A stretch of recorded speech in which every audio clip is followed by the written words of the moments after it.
Hello, I'm Rachel and this is Lunabird Book Club.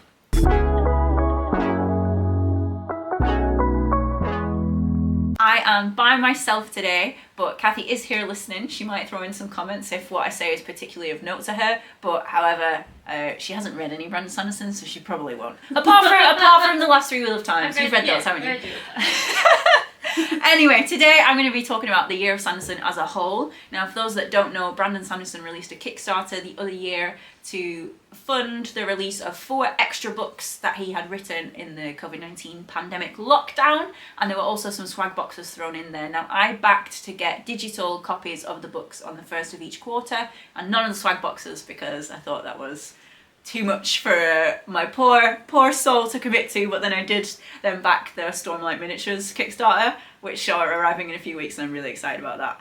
The 4 books that were released were Tress of the Emerald Sea, The Frugal Wizard's Handbook for Surviving Medieval England, Yumi and the Nightmare Painter, and The Sunlit Man. And my ranking for those goes Tress of the Emerald Sea, The Sunlit Man, Yumi and the Nightmare Painter, and then Frugal Wizard. And maybe when I think about it, it might be like Frugal Wizard, which feels a bit harsh, but that's just how I feel. Everyone has their own opinion. So let's start with Tress. Tress was fantastic. It's one of my favourite books that I've read this year. I just thought it was such a beautiful story about friendship and loneliness and like found family and all that kind of stuff, and the sacrifices that you're willing to make for the people that you love. Just thought it was really nice. I really liked all the characters in it. When I read it, I hadn't read Elantris, but in the year I have now read Elantris, so I would be excited to read it, revisit it, and see all the Elantris references in it. Frugal Wizard. Frugal Wizard is the only non-Cosmere novel in this list, and my thoughts on it, I just didn't really like the character of John. Cathy, the character's called John West, like the main character, and I'm like, that's a tuna brand. So in my head, pretty early on, because so he is at the beginning of the novel, you think that he's a police officer. It turns out that he isn't. But in my head, I was calling him PC Tuna, and I feel like that kind of maybe influenced my enjoyment of the novel. Like that was the funniest thing about it, that I was calling him PC Tuna. And this is a novel about a guy who comes to a world and essentially saves it, but he's also kind of like not a great guy. I wasn't really rooting for him, and then there was a random romance I didn't like, couldn't get behind it. So yeah, I wasn't keen on Frugal Wizard, and I'm going to skip Yumi and the Nightmare Painter to say that I think that the storylines of Frugal Wizard and the Sunlit Man were essentially the same. Like, it was a stranger coming to a world where the people are less advanced than the world that he comes from, and he uses his vast knowledge to help save the day. And that's not to say that the inhabitants of the world don't help with the saving of the day, but like, it's really the foreign entity main character is the driving point behind it. But I really like Sunlit Man, and maybe that's because of the characters that were in it, because that was the most Cosmere one, and it's a character that we've already met, but I just thought that was it was executed much better than Frugal Wizard. Okay, Yumi and the Nightmare Painter. I did enjoy this one, but I think at times it was a bit cheesy, and at times I found Painter a little bit creepy. That's just my opinion, but I think with Yumi, I wouldn't necessarily read it again unless I was doing a full Cosmere reread, whereas with Tress and the Sunlit Man, I would happily read those again. Like with Tress, I read it at the start of the year, and then I immediately read it again. Which I think shows you how much I enjoyed it. And with Frugal Wizard, it's not part of the Cosmere, so I don't have to read that again. And I'm quite happy about that decision. But yeah, so Yumi, I really liked the world that we were in. I thought it was interesting, and I liked the contrast between them. There were some twists that I didn't see coming. There were some theories that I had that did sort of come true, but then others that came way out of left field. So I liked that about it. And obviously I loved the little cameo from Hoyd being a little coat rack, loved that. Also, there was an endless in it. And I thought that the Cosmere references in Yumi were pretty good. I'm going to divert from the Year of Sanderson to talk about the Lost Metal, because I think this was Brandon trying to make things in the Cosmere much more focused, and I thought it was, I didn't like The Lost Metal. I thought it was really not difficult to follow, but there was just too much going on in it for me. I thought it was quite clunky in places, where I feel like with Tress and Yumi, because the Cosmo references were, because it's Hoid telling the story, I thought they worked really well. And then obviously with Sunlit, because it's another Cosmo character making the Cosmo references in his mind, I thought that was much more of a cohesive novel than The Lost Metal was. So yeah, in Yumi there's an endless character. Is that what they're called? I should have looked this up, but I can't remember. So I'm gonna do another aside to tell you about all the silly little nicknames that I give Brandon Sanderson characters, like PC Tuna.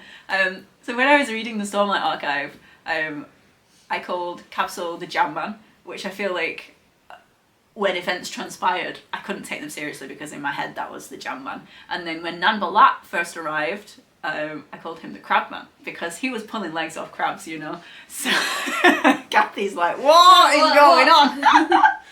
and then later on we meet a guy who is made of crabs, and I'm like, well, there's already a crab man, so what do I call this man who's made out of crabs?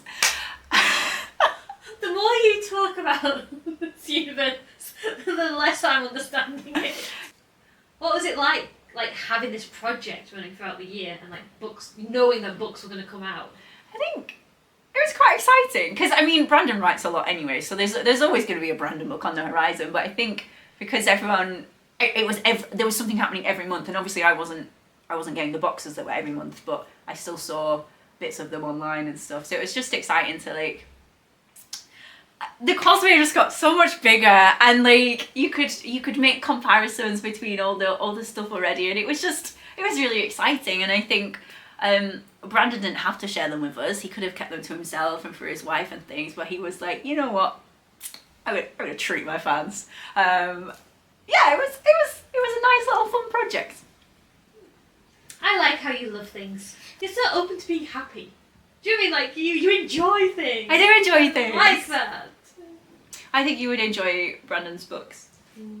I feel like I might enjoy Brandon's books. I liked his Wheel Time books a lot. And I think like, a lot, even though he couldn't memorize me. Yeah. I think obviously with Wheel of Time, because that's someone else's series, Brandon still did a good job. But when it's his own series, like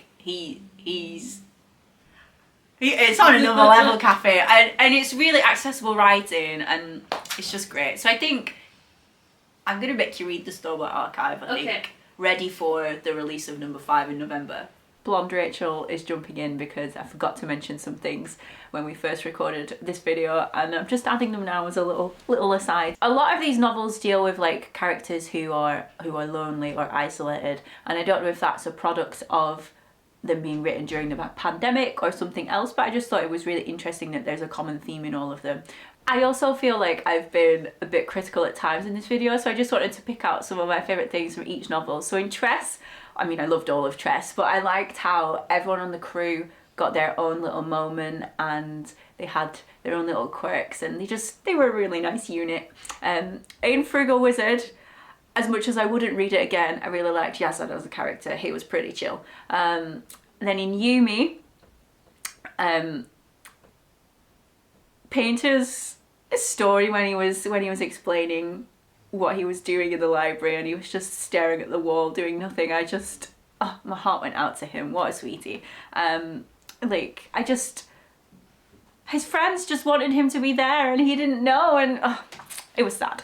And then in Sunlit Man, just the implications that this novel has for the rest of the Cosmo, it's just it's really exciting to think about. I am very, very concerned for Stormlight 5, guys. I don't know about you. But yeah, I read Sunlit Man immediately after I'd read Elantris for the first time, and it was nice to see the development of Brandon's writing, because I think Elantris was his first published novel, and obviously Sunlit is his most recently published novel. It was just a very interesting turn of events from my own personal reading. Those are my opinions on the Year of Sanderson. If you have similar opinions, if you have contrasting opinions, put them down below in the comments. Give us a like and a subscribe.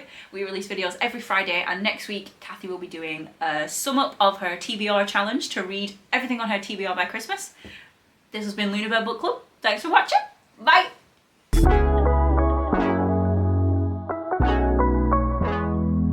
Did you say something called the bebbeh? I did, yes. That's exactly what I said. You've quoted me directly, verbatim. In a world where everything is a crowd.